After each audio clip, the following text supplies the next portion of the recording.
பன் பரோட்டா செய்ய போகிறோம். இந்த கப்பு நிறையா நான் மைதா மாவு எடுத்துக்கிறேன். மைதா மாவு நம்ம இதில் போட்டுக்கலாம். ஒரு முட்டை உடச்சி ஊற்றிக்கிறேன். நான் இதில் ஒரு ஸ்பூன் உப்பு, 2 ஸ்பூன் சர்க்கரை சேர்க்குறேன். முட்டை, சர்க்கரை, உப்பு எல்லாத்தையும் நம்ம ஒன்றா கலந்துக்கலாம். கப்பு மிதமான சூட்டில் எடுத்து வச்சுக்கிறேன். கொஞ்சம் கொஞ்சமாக ஊற்றி நம்ம அதை கலந்துக்கலாம். பால் உங்கள் விருப்பம். பால் இல்லைன்னா நீங்கள் இந்த சுடு தண்ணி லேசாக சுட வச்சுட்டு சுடு தண்ணியை நீங்கள் கலந்துக்கலாம்.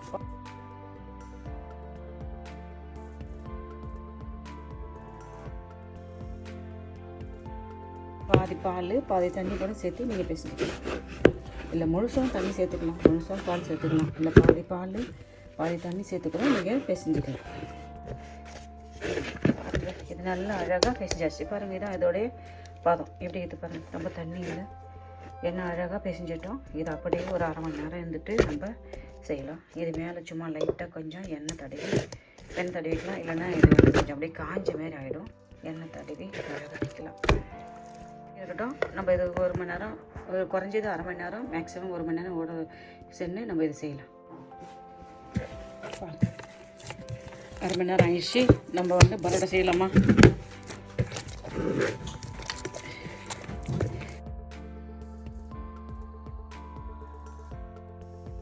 சின்ன சின்ன உருண்டையாக நம்ம அழகாக உருட்டிடலாம். இதை உருட்டிட்டு நம்ம அப்படியே நம்ம அழகாக உருட்டிடலாம். நம்ம அழகாக மெலிசாக இதை உருட்டிக்கலாம்.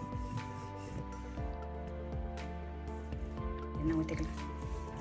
என்ன பண்ணணும், அப்படியே உருட்டலாம். இப்படி விட்டுட்டு இது ரெண்டாக கிழிப்போம். அப்படியே கிழிச்சிட்டு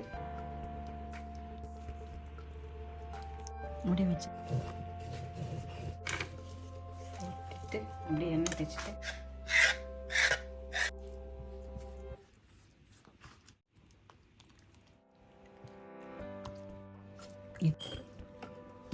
அப்படியே விட்டுட்டு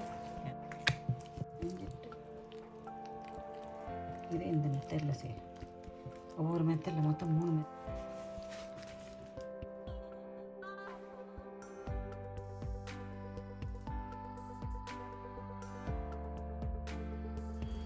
எல்லாத்தையும் ஒரு ஷேப்பில் நம்ம அழகாக ஒட்டி வச்சிட்டோம். இப்போ நம்ம இதை பொரிக்கலாமா? நம்ம மெலிசா ஒட்டு தவிர இது லைட் இப்போது இந்த அளவுக்கு அப்படியே எடுத்து சட்டியில் லைஸாக எண்ணெய் போட்டுட்டு அப்படியே வைப்போம். நம்ம ஒட்டு தேவையில்ல 2 போட்டு எடுப்போம். எண்ணெய் தோணை ஊற்றி நம்ம பொரிச்சா நல்லா இருக்கும். பன்னு பரோட்டா வருது பாருங்கள். இனிமேல் இந்த கலர் வரதுக்காக தான் நம்ம என்ன செய்யறோம், முட்டை சேர்க்குறோம், சர்க்கரை சேர்க்குறோம்.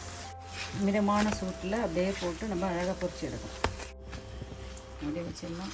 இதெல்லாம் கொஞ்சம் மொத்தமாகவே ஊற்றலாம். அழகாக எடுத்து அழகாக போட்டு அப்படி எடுக்கணும். கம்மி பண்ணுவீங்க. வீட்டிலே என்ன அழகாக ஹோட்டல் ஸ்டைலில், ரெஸ்டாரண்ட் ஸ்டைலில் நம்ம பன்னு பரோட்டா செய்கிறோம். இப்படி கொண்டே வேக விட்டு என்ன அழகாக சின்ன சின்னதாக நம்ம செஞ்சு எடுக்கணும். செய்யக்குள்ளே பாருங்கள் என்ன அழகாக கலராக வந்து பாருங்கள். ஓரளவுக்கு மொத்தமாகவே இருந்தால் தான் இது நல்லாயிருக்கும். இதே போல் மீதியையும் நம்ம போட்டு எடுக்கணும்.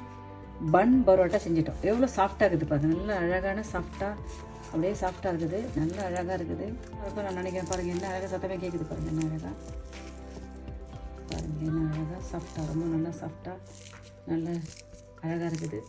எனக்கு மட்டன் சால்னா செஞ்சுக்கிறேன், பன் பரோட்டா செஞ்சுக்கிறேன். நீங்களும் வீட்டில் இதே மெத்தடில் செஞ்சு பார்த்துட்டு உங்கள் கமெண்ட் சொல்லுங்கள். பாய். தேங்க்யூப்பா.